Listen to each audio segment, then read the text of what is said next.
Do you want to know how two college buddies started a side hustle moving company and today they'll do over $2 million a month in revenue? Well, today we're going to go interview the founder, Justin Hodge, and we're going to break down his entire journey of the side hustle to $2 million a month in revenue, all of the challenges that he faced along the way, and what you need to know if you want to build a company that'll do over $24 million in a year.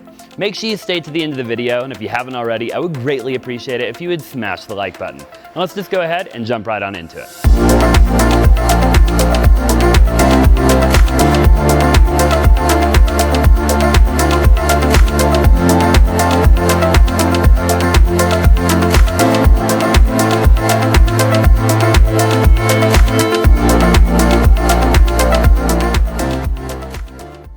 So you're moving almost 400 people a month. What's the average residential move? So for local moving, the average is $2,500, and for long distance, it's $10,000. Okay. And so you've got this blend of local and long distance. So we'll do maybe 100 long distance moves this month, and then probably 250 local moves this month. That's probably the biggest question we get is, how much is my move gonna cost? And so when we get that question, we'll basically tell them for local, it's $2,500, and for a long distance, on average, it's around $10,000. Now, for long distance, I will say, obviously, a one-bedroom apartment move going from here to Southern California is a lot different than a three-bedroom house that's going from here to Maine. So we have some clients that have paid $30,000 plus for long distance moves, and others that are around $5,000 to $6,000. So, you know, it just really depends. But that's kind of the average. Justin, talk to me a little bit about what we have going on here. Obviously, I love the picture in the top left. Tell me about that picture. Yeah, so it's a wall we're proud of. We've got, you know, sort of the history of the company starting in 2008. So this picture, it's funny because I remember this day vividly. I was living at this very crappy apartment at the time, and we had just started the company. And there just happened to be a guy walking by, and I said, hey, could you take a picture real quick? Because we were running these ads on Craigslist. We didn't really have anything to put up as far as advertising. I said, this will be really cool. So we're called Muscular Moving Men. So one of the heaviest couches I've ever lifted. My girlfriend at the time, now wife, is on the couch, and then Josh, my business partner, is on the other side. Yep. So, you know, who would have thought that 16 years later that how important this picture was? And you kind of go through the trajectory of our company as the years go by, the addition of the trucks, the team grows. It's just kind of cool to see your body of work in one place up on one wall. Did you ever think in that picture right there that you would get to a point where you're doing 300 to 400 moves a month? No, it wasn't even like a plan that I was planning on starting a moving company. I worked at a moving company in college. A couple of the different, you know, possible places I would go, whether it was gonna be broadcast journalism, and then I thought, hey, I'll be a lawyer. They make good money. We found out we were going to be young parents, so Jackie and I, at least for me, my why is that my daughter was going to be born, so I knew I needed to make money. And so we really just started small. There was zero invested in the company. We borrowed my dad's truck and trailer and started doing moves. And you know, here we are, the biggest independent moving company in the state. Doing the volume of moves that we do, it's definitely very crazy, but really fulfilling. We have such a great team, and just obviously couldn't do it without them. I love that. Well, we're going to go ahead and tour the rest of the facility.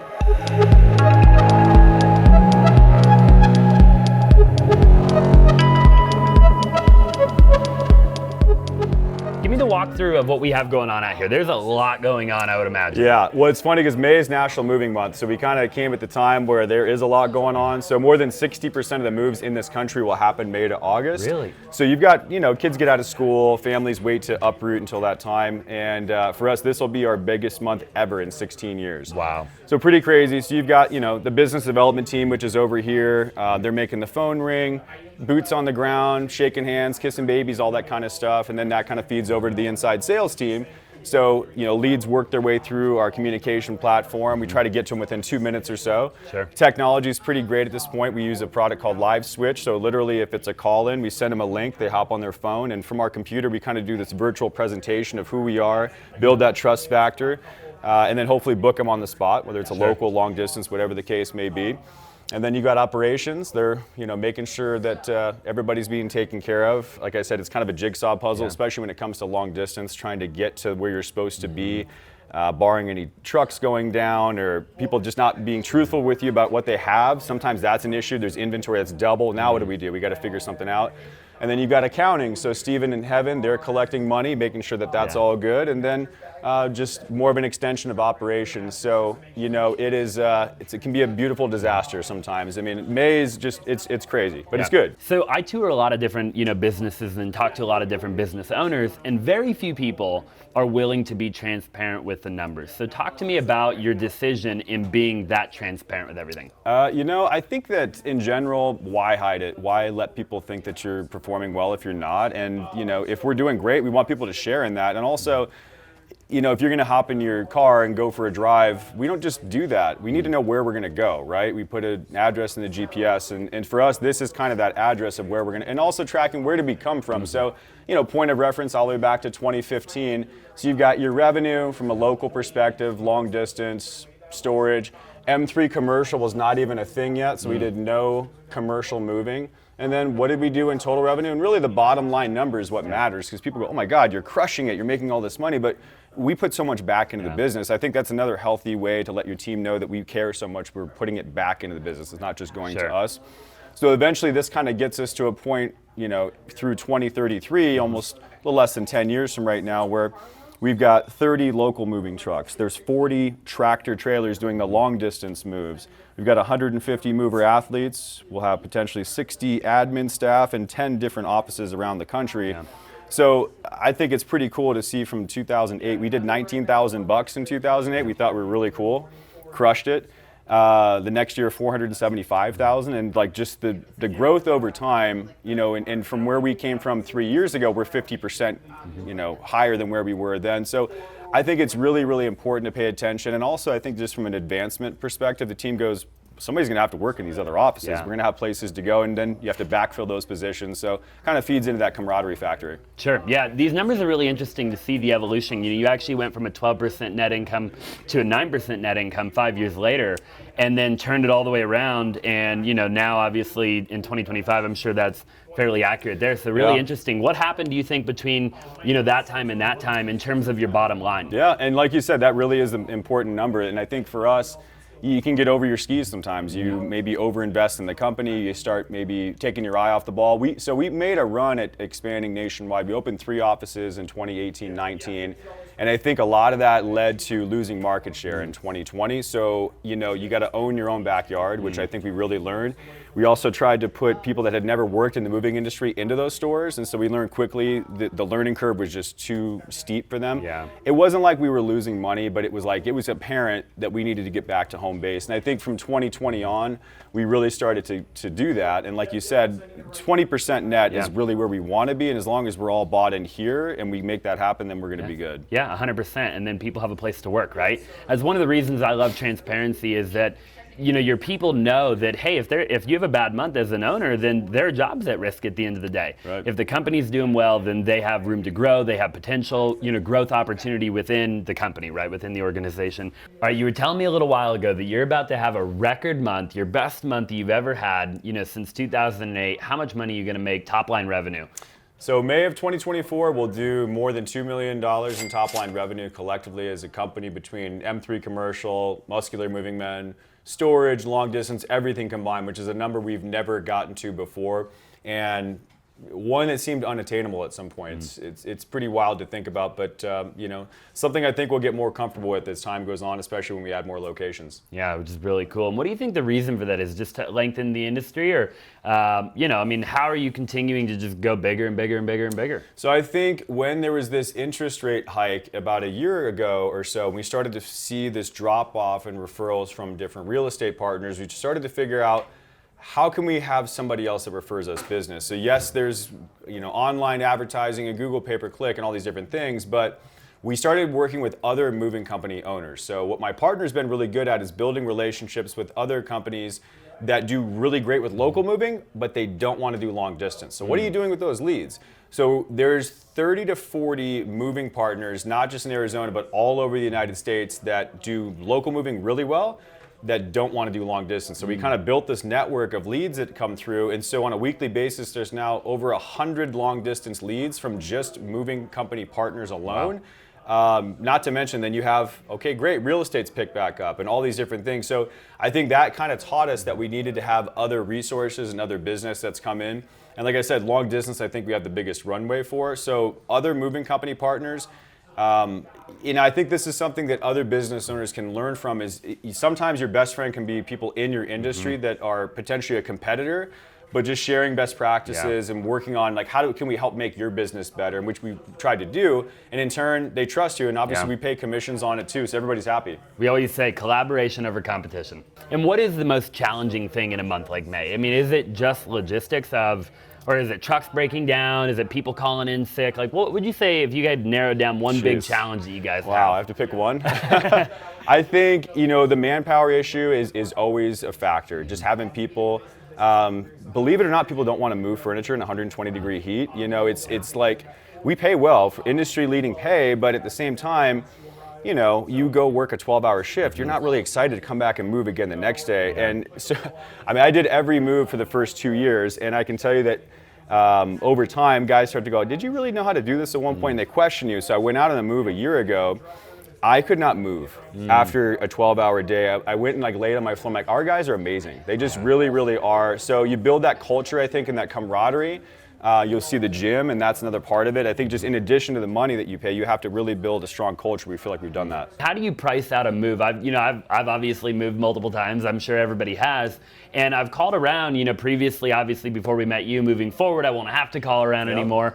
And, different people quote you different ways. Some people, it's how many items do you have? Some people, it's, the weight, I guess. And for other people, it's actually the length of time that the movers are actually moving. How do you go about that? Yeah, without getting too far into the weeds, I guess for the local part, it is all based on a formula, right? So I put in the inventory from your house. Let's say you've got a bedroom, a living room, a dining room, et cetera, and you get to a point where this is 5,000 pounds. Well, we know based on our formula how many pounds per man per hour can be loaded and how many pounds per man per hour can be unloaded, and it says this is a 15 man-hour project. And then many people do I want to put on it? Is that a one-man 15-hour move? Probably not. Two men, 7.5. And so you get to a point where we know how many hours, and it all sort of works out in that way. But for long distance, like I said, it's a binding estimate. It's based on the inventory. Yes, kind of the weight, all these factors taken into consideration. And it is a formula. I think there are a lot of companies that are kind of just shooting from the hip, which is so frustrating. And Arizona is the least regulated state in the country when it comes to moving. It's a true fact. You've got thousands of quote-unquote moving companies, especially locally here, that claim to be movers, but they're just not, and that's why the industry has such a bad reputation. And then, when it comes to long distance, there's a lot less that you're competing against, so that the bar continues to kind of be set a little bit higher. So we feel great about the fact that it's based on an actual formula, not just making up numbers off the fly. So I have to ask you before we keep going, muscular moving men, do you only hire muscular men? You know what? I will say this. In summer months, if you're here on time, we'll take you. We kind of boxed ourselves in with that name. My business partner, as I mentioned, he won Mr. Arizona a couple of different times. And you sort of have decided you're going to hold this high standard. We refer to our crew as mover athletes.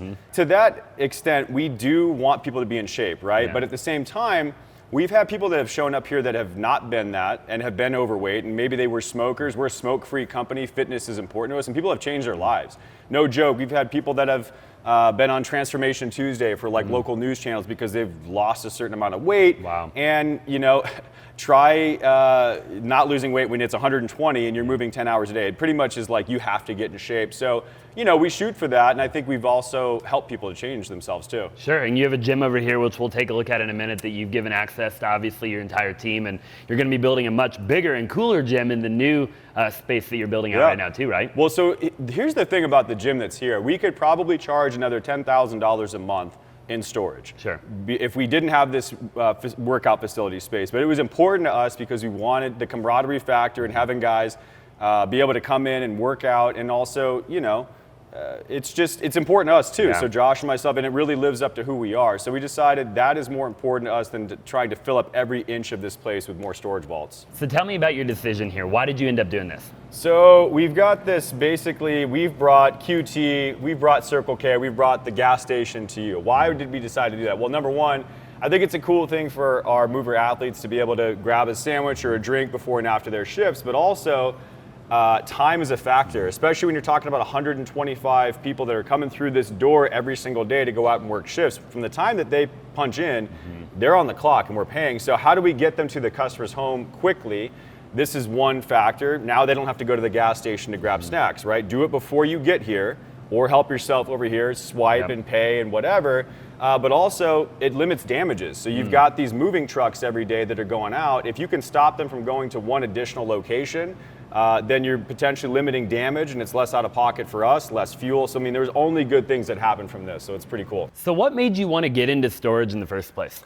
So it's funny because I think people are generally going to need to have their items stored for some period of time, but we didn't have the capabilities early on. And then we found out, what's a storage vault? Well, it's a 7x5x7 crate.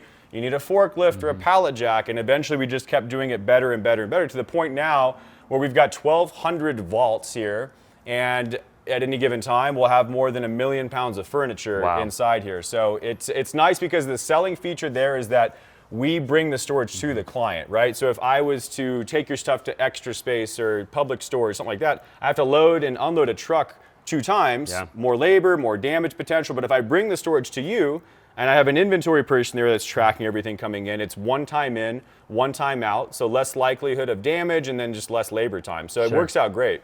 And how long is the average customer leaving a box with you? So I'd say on average 3 to 6 months.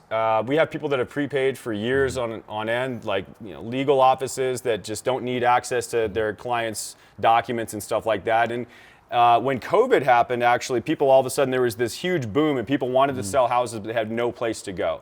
So we more than doubled our storage revenue month over month from April of 20 through the end of 20, just because people all of a sudden, they felt this pent up demand and they had no place to go. So it worked out great for us. It's kind of died down since then. But in general, if you have a giant facility, you have to park trucks, you have to do all these things, it's nice to be able to have some of that money come back to be able to offset some of those costs. Sure, and do you build these boxes yourself or do you buy them like that? So we buy these from a distributor, and in general, they're probably $250 to $500 a piece, depending on the quality and the condition of them. But there's a lot of training that goes into it too. So like I was mentioning, so these are 3 high now. We're gonna eventually move into a facility that's 40-foot clear height, which will be 4 high here. So again, having great people, we actually have people 5 that are forklift certified. We actually have a trainer that can get additional people certified too. So you can imagine watching these go 4 high can be kind of nerve-wracking at times. So when we have customers show up here, they're kind of like, their minds are blown when they see this. Like, how do you keep track of where everything is? How do I know where my vault is? Well, there's a row number, as you can see on the floor, and then it's 1, 2, 3. So if I'm looking for 29.2, I go to 29.2, the second position up. So we keep track of these things, and it's almost, people go, well, listen, I need access to it to month over month. The nice thing is we can grab it and bring it to your feet. So if you come show up here, we can open it up and get you what you need. You don't have to walk down hallways and deal with elevators. It's a pretty cool thing. So we've definitely capitalized on this. We plan on probably doubling what we have now over the next 2 to 3 years. Which is really, really cool. Talk to me about what it costs somebody to leave a box here for, let's just say, like a month. And then how much of your total revenue at Muscular Moving Men is actually coming from storage? So they're $75 a month plus tax per unit. We're actually running a special right now. So we do 2 months free storage to give people a chance to get in and get started with us. So you have over 100 mover athletes. How many trucks do you have? So we've got 15 box trucks, which is like a truck you'd use for local moving. We've got 10 tractor trailers, and then we have 5 flatbed trailers that would haul those storage vaults that we were talking about before, that would bring them to and from job sites. Sure, okay, and then talk to me about, do you own your trucks? As you've scaled from 2008 to 2024, what have you learned when it comes to like owning versus leasing or renting or what have you? I think I've learned stay in your lane, do what you're good at. And so for a while, not only did we own our own trucks, but we also started a fleet maintenance repair division. So we converted part of the storage to be able to work on not only our trucks, but other moving company trucks too. And it was going okay, but now you've got oil and fluids, and you've got to maintain this new company that really isn't that profitable. So I think we went, why are we even doing this? So we sold all the trucks that we owned and we did lease trucks. So the nice thing about the lease is that everything's built into it. So, when it needs a repair and maintenance, they come do it and they provide you a replacement truck for it. So yes, you have to rent, but I think the positives far outweigh the negatives, and It's been a really key move for us. Yeah. So right here behind me, we have a couple of TVs, and we actually have one of the companies that I own back here. We own a big real estate company, for those of you watching the video that don't know, and we actually just recently kind of partnered up in a way with Muscular Moving Men. And you said a little while ago, back in 2010, you walked into your very first real estate office. Talk to me about the importance of building a B2B relationship, in today's day and age, and how much, business do you think you've got over the years, partnering with different real estate professionals? Yeah, like you mentioned, in 2010, literally just walked into a real estate office. I think it was Russ Lyons Sotheby's up in Cave Creek. That's where I lived at the time, and after I got done begging furniture stores to let me move their stuff, we walked into one office, and they said, "Sure, kid, we'll give you a chance," because no other moving company had gone in there. And since then, it's grown exponentially. So in 15, 16 years, I'd say probably 40% of our business comes from realtor relationships. Wow. Well, and also I think it's just such a mistrusted industry. There's this reputation that's been built, and I could ask a room full of people, how many times has anybody here moved, and everybody would raise their hand. Mm-hmm. And how many of you had a good experience moving? Everybody puts their hand down. So I think just having that resource, having that partner, that accountable person that's got an infrastructure as big as we do to be able to do not only the local but long distance. I mean, literally I can go pick a client up in Maine and bring them back here. So you've got like all the capabilities of a major van line, but it's that small business approach and feel the owner's 2 steps away. There's no 800 number or a bunch of red tape you need to get through. So I think realtors will really gravitate to that because, listen, is everything perfect? No. When you're doing 400 moves a month, there are going to be challenges. In our industry, probably 20% of moves will end in some kind of a damage or an issue with something. And in our situation, it's more like 5 to 10%, but there's still 30 potential people a month that we have to work with, and we just make sure that we address issues quickly. You have to just say, look, I'm not perfect, but I'm accountable. And so I think that's why that partnership works. And like you said, we're thankful to be able to work with you guys too. And so as long as everybody understands that you are accountable and that we work through challenges, that's why I think we've been successful with it all the years. All right, Justin, so talk to me a bit about the initial investment to getting into moving. We looked at the picture out there in the hallway. We talked a little bit about it. Did you have any equipment? I mean, did you have anything, or did you just get started? Yeah, so we really just rented a truck and trailer from my dad, and it was an open bed trailer. It was not impressive by moving standards. We put zero of our own dollars into this from an investment perspective. So that basically just continued to produce enough revenue for us so we could buy our first truck. We bought this real piece of junk. It was a 97 Freightliner FL60, I'll never forget. So this was probably 2009 at this point that we bought this truck. The truck's 12 or 13 years old. It's got 250,000 miles on it, and we did the first thing that you do when you buy an old piece of junk truck. You go put a stereo in it. Yep. We did not get it checked out at a dealership. We did not check the brakes or any of the major mechanical issues that it might have. And so we did our first long distance move. So we drove the truck to Lake Arrowhead, California, which if you've ever driven this road, it's this treacherous, long, windy, up this crazy mountain to get there. And we started loading a bunch of equipment and things we probably shouldn't have, including hot tubs. We're like pushing up a walk ramp. We're moving weight equipment. You name it. Everything was a 2-man job at that point because we had 2 people. Like that was it, no matter where we showed up. So I think we charged like $1,800 to do this move. We thought we were just crushing it, and the guy was just laughing at us the whole time. So eventually we load this truck up with more than you're supposed to have in a box truck, and we were like going down this treacherous mountain. Hopefully the brakes work. Stereo was great. we definitely, it sounded great, but we were really concerned to say the least. So that was kind of our first truck, our first long distance move. So you talk about mistakes, we've made every mistake you can possibly make. Yeah, for sure. How much did you pay for that very first truck that you bought? Do you remember? It was $9,500, and I think by that standards, we probably were like, oh my God, this is insane. Why? Yeah. But within a year or two, every truck that was as crappy as that one was like $15,000 or $16,000. We probably should have bought 2 or 3 at that point.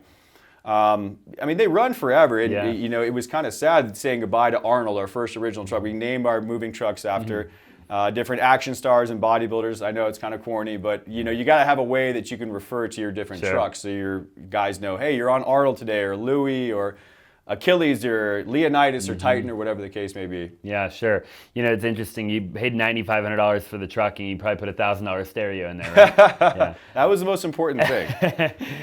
Talk to me a little bit about the journey. You know, for people watching, what are some things that maybe if you were to go back, right, and we were back in '08, but you had all the knowledge that you had today, you know, what are a few things along your journey that maybe you would have done differently, things that you would have either done or not done, you know, that kind of in hindsight, obviously everything happens for a reason, but if you could, you know, give that advice. Wow. Yeah, that would be a long list for sure. The thing is, like, there's not really a playbook, right? When you're starting, you know this too, starting your own business. I think for us in particular too, we're not really like any other moving company in that most companies have this specific lane. They do local moving really well, or long distance, or commercial. We kind of do all these things, and then you throw storage and packing. And I think that probably our biggest downfall, but also potentially our biggest strength, is we say yes and figure it out later. And so that sometimes really works out great, and other times it doesn't. So I mentioned we started this fleet maintenance division.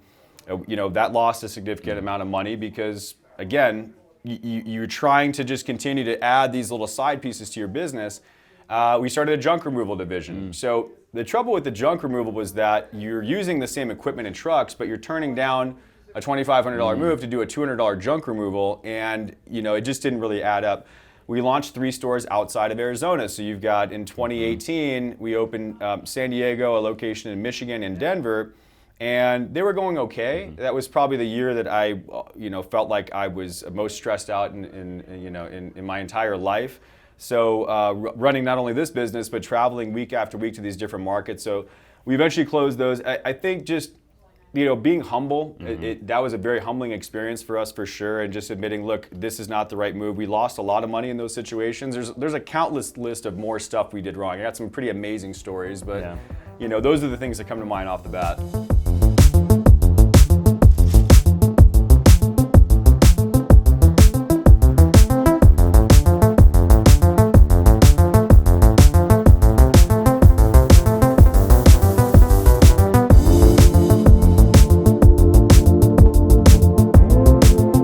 Thank you so much for staying to the very end of the video. If you are one of the people who stayed all the way to the end and you're not yet subscribed to my YouTube channel, I would greatly appreciate it if you would take just a second and subscribe, and also smash the like button and drop a comment down below what you liked about the video, and also any businesses that you think that I should tour. I'd be happy to check them out. Again, thank you so much, and we'll see you in the next one.